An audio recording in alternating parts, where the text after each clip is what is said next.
Competitor का man power का भी आपका एनालिसिस होना चाहिए, कंप्लीट डाटा होना चाहिए। खैर गॉडफादर आपका यदि है तो चिंता ही नहीं है, गॉडफादर होगा तो आप तो किसी तरह कंपटीटर के मैन पावर में बेहतर कौन सा है, बेहतर काम कर रहा है, क्या सैलरी स्ट्रक्चर है, कैसे व्यक्ति है, हर चीज़ उसका डाटा होना चाहिए। कितनी ट्रेड नेटवर्क पे पकड़ है, वो कितना जल्दी क्या बदलाव ला सकता है, तो आपकी उसी अनुसार आपको रणनीति में बनाने में फ़ायदा होगा। नहीं तो मालूम चला कि कंपटीटर में 5 के 5 एकदम तेज़ दिमाग के लोग हैं, बहुत बेहतर वर्किंग करने में माहिर हैं, लेकिन आपने जो प्लान किया, ऐसे 5 सुस्त लोगों पे काम किया जो आपके 5 के 5 एम्प्लॉई सुस्त हैं, खाली फर्जी डाटा भरने में माहिर हैं, बैठे रहते हैं, ग्राउंड एक्टिविटी नहीं करते और उन्हीं लोगों पे आपने करोड़ों का प्लान ले लिया, तो फेल होना श्योर है। आपकी टीम फेल हो जाएगी, आपका प्रोजेक्ट फेल हो जाएगा।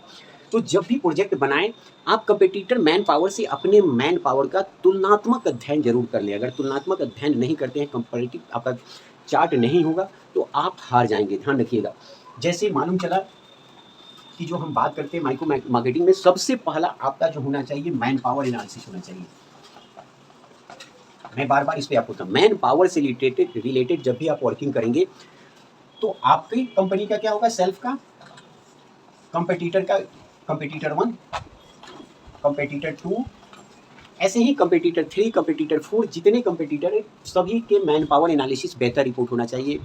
नंबर 1, चाहे आपको 10 दिन लगे, 15 दिन लगे, रिपोर्ट बेहतर बना के रखें। जो उनकी सेल्स और मार्केटिंग में टीम जो ग्राउंड लेवल पे काज कर रही है, जिस एरिया में आप हैं, काज करने जा रहे हैं, जिस एरिया में आप प्रोजेक्ट लॉन्च करने जा रहे हैं, उस एरिया का आपके पास सबसे पहले man power comparative chart complete होना चाहिए, जिसमें नंबर 1 अपना कंपटीटर 1, कंपटीटर 2, कंपटीटर 3, कंपटीटर 4 सबकी एक-एक मैन पावर का नाम होना चाहिए, उसका एक्सपीरियंस अनुभव होना चाहिए, उस मार्केट में कैसे काम करता है, किसकी ट्रेड पे कितनी पकड़ है, कौन सा व्यक्ति आपके ट्रेड में है, किस मैन पावर की बातें ज़्यादा सुनता है, किससे क्या रिलेशन है, पूरा कंपैरेटिव आपके चार्ट होना चाहिए। अन्यथा आप कितना भी बड़ा इनाम निकाल दें, फिर से जीतो 100 करोड़, 5 करोड़ क्या जी निकाल लेंगे, फिर से जीतो 100 करोड़, मालूम चला कि आपका मैन पावर में काम करने की शक्ति ही नहीं है।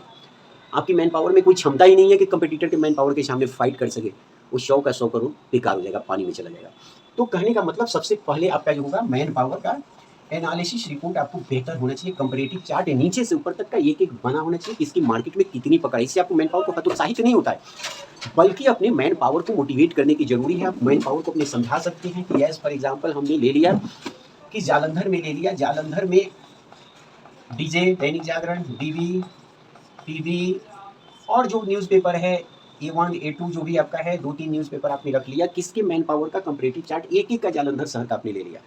ये जालंधर शहर, अब उस पे बनाएँगे इनके किस बंदे की पकड़ किस जगह सबसे बेहतर है, कौन इनकी बातें को कौन सुनता है ट्रेड में।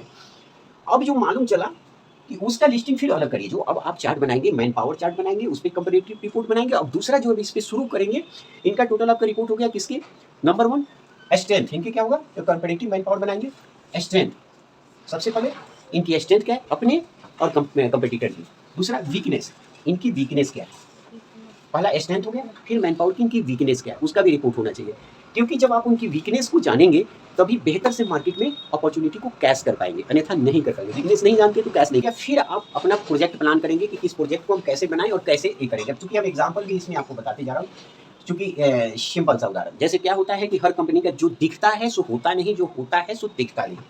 अब मैन पावर में हम इसी पे एनालिसिस पे आपको मैन पावर एनालिसिस में हम रिपोर्ट जो दे रहे हैं, तो देखिए बहुत समझने का बात है। ये आप मैन पावर पे कर लिया। अब इसी तरह आपको ट्रेड भी करना है। अब मैन पावर आपका हो गया, अब आप क्या करेंगे, कंपैरेटिव चार्ट ट्रेड का। ट्रेड का भी आपको से ट्रेड में आप जब ट्रेड का मैपिंग करें, मैपिंग रिपोर्ट में आपके पास सभी ट्रेड का एक-एक ट्रेड से जुड़े हुए जितने एसेट्स हैं, डिस्ट्रीब्यूटर हैं, रिटेलर है, सबका कंपैरेटिव चार्ट हो। एनालिसिस रिपोर्ट बेहतर होना चाहिए। नंबर 1 सबका स्ट्रेंथ क्या है, वीकनेस क्या है। ये 2 डाटा आपके पास नहीं है, डेटा उनका डेटा आप में आना चाहिए। एक स्ट्रेंथ और वीकनेस, दोनों का अगर स्ट्रेंथ और वीकनेस डेटा आपके पास नहीं है, तो आप मार्केट में बेहतर रूप से नहीं आ पाएंगे, ये आपको ध्यान रखना है। कंपटीटर का भी आपका कंपैरेटिव रिपोर्ट आपके पास कंप्लीट होना चाहिए कि कहाँ वह मेरे ऊपर हावी हो सकता है और कहाँ मेरे ऊपर हावी नहीं हो सकता है। अगर बिना आप रिपोर्ट इसके बनाते हैं, तो मार्केट में सक्सेस होने की संभावनाएं कम होती है, क्योंकि हर जगह आप हावी नहीं हो सकते हैं। कहीं आप आगे निकल जाएंगे तो कहीं फेल हो जाएंगे, क्योंकि सभी चीज़ आपकी रणनीति पे निर्भर करता है। जब स्ट्रेंथ और वीकनेस 2 चीज़ पता होगा, तभी आप अपॉर्चुनिटी को तलाश कर पाएंगे। बेहतर अपॉर्चुनिटी कहाँ है, बेहतर मौका कहाँ है और कैसे उसको कैश कर सकते हैं। अन्यथा दिक्कत रहेगा, क्योंकि हर जगह कोई ना कोई बैठा हुआ है। उसके बाद जो अगर हम आते हैं ट्रेड में बात करें, ट्रेड में हमेशा ध्यान रखिए ABCD, ये मतलब वो जो एक हर हाल में आपको सपोर्ट करने के लिए किसी भी हालात में तैयार हैं, वो ये कैटेगरी के लोग होते हैं। वो ट्रेड में एक कैटेगरी के रख लीजिए, जहाँ पे आप प्लान करके बहुत से जल्द अपने टारगेट को अचीव कर सकते हैं। नंबर 2 होता है जो आपको सपोर्ट करेंगे लेकिन समय लेते हैं, थोड़ा 2-4 बार दौड़ाते हैं। सी हो गया कि बहुत जल्दी से वो हाथ में आपके नहीं आते हैं, कहीं न कहीं आपको बड़ी परेशान करते हैं, लेकिन आते हैं, लेकिन काफ़ी दौड़ाने के बाद बहुत समय लेते हैं। नकारात्मक और सकारात्मक के मिक्स होते हैं। बी सकारात्मक होता है लेकिन थोड़ा-सा सुस्त होता है, थोड़ा समय लेता है। ए हर हाल में आपके साथ चलने के लिए तैयार होता है। डी हो गया जो आपका कभी नहीं हो सकता, वो कॉम्पिटिटर का ही खास होता है, जहाँ पे आपको बहुत मेहनत करना पड़ता है डी कैटेगरी में। तो पहले अपनी जॉब को सुरक्षित करने के लिए, अपनी कंपनी को सुरक्षित करने के लिए सबसे पहले ए पे काम करें, जहाँ 40% मार्केट को अपना सेव करें। ए में आपका मतलब है आपका हमेशा टारगेट होना चाहिए, हर मंथ का एक टारगेट होना चाहिए कि कन्वर्जन बी वाले को ए में कैसे लाएँ। कोई भी व्यक्ति साथ आपका दुश्मन नहीं होता। मार्केटिंग की पॉलिसी ध्यान रखें, सभी हालात अनुसार सब कुछ परिवर्तनशील है। तो आपको ध्यान रखना है कि जो बी वाले हैं, बी वाले में से हर मंथ 5 से 7% ए में कन्वर्जन होना चाहिए। तभी वो मार्केट का आपको राजा बनाएँगे, किंग बनाएँगे, ये ध्यान रखना है। सी वाले में से हर महीना 5 से 7%, 5 to 7% को बी में लेकर आना है। जो ना कर रहे हैं, नेगेटिव और पॉजिटिव के मिश्रित हैं, उनको बी कैटेगरी में लेकर आना है 5 से 7%, और ए में आपको हमेशा 5% का उछाल हर महीना में आते रहेगा। फिर आप साल के अंत 2 साल में उस मार्केट का किंग बन जाएँगे। इसका भी एग्ज़ाम्पल कैसे हमने सिर्फ कोटा ही नहीं, हम कहाँ-कहाँ पे इस स्ट्रेटेजी को अप्लाई किए थे, जिस कारण यूनिट जो है एकाएक उस टेन्योर में नंबर 30 पे, 28 पे, 27 पे, 30 पे खड़ी थी और एकाएक टॉप रैंकिंग में आ गई।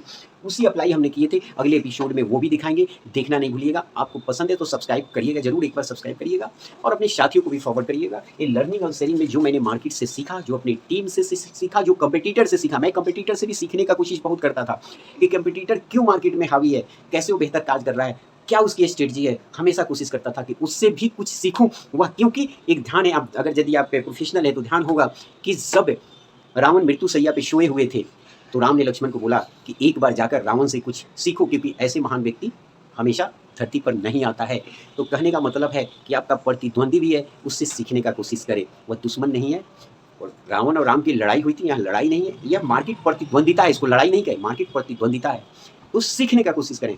जब तक उनसे भी नहीं सीखेंगे आप मार्केट पे जल्दी कब्जा नहीं कर सकते। नमस्कार साथियों, फिर मिलता हूँ अगली बार, फिर लर्निंग और शेयरिंग का एक अलग यूनिट से लेकर आएंगे कि कैसे नीचे से टॉप पे पहुँचे। धन्यवाद।